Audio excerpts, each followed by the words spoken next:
बुद्ध और चक्षुपाल एक बार भगवान बुद्ध जेतवन विहार में रह रहे थे।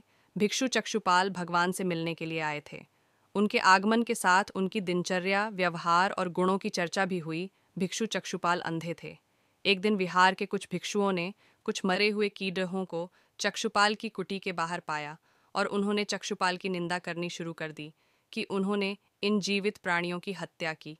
भगवान बुद्ध ने निंदा कर रहे उन भिक्षुओं को बुलाया और पूछा कि क्या तुमने भिक्षु को कीड़े मारते हुए देखा है?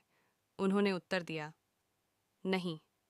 इस पर भगवान बुद्ध ने उन साधकों से कहा कि जैसे तुमने उन्हें कीड़ों को मारते हुए नहीं देखा, वैसे ही चक्षुपाल ने भी उन्हें मरते हुए नहीं देखा और उन्होंने कीड़ों को जानबूझकर नहीं मारा है, इसलिए उनकी भर्त्सना करना उचित नहीं है। भिक्षुओं ने इसके बाद पूछा कि चक्षुपाल अंधे क्यों हैं?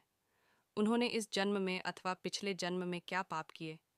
भगवान बुद्ध ने चक्षुपाल के बारे में कहा कि वे पूर्व जन्म में एक चिकित्सक थे। एक अंधी स्त्री ने उनसे वादा किया था कि यदि वे उसकी आंखें ठीक कर देंगे तो वह और उसका परिवार उनके दास बन जाएंगे। स्त्री की आंखें ठीक हो गईं, पर उसने दासी बनने के भय से यह मानने से इनकार कर दिया। चिकित्सक को तो पता था कि उस स्त्री की आंखें ठीक हो गई हैं, वह झूठ बोल रही है।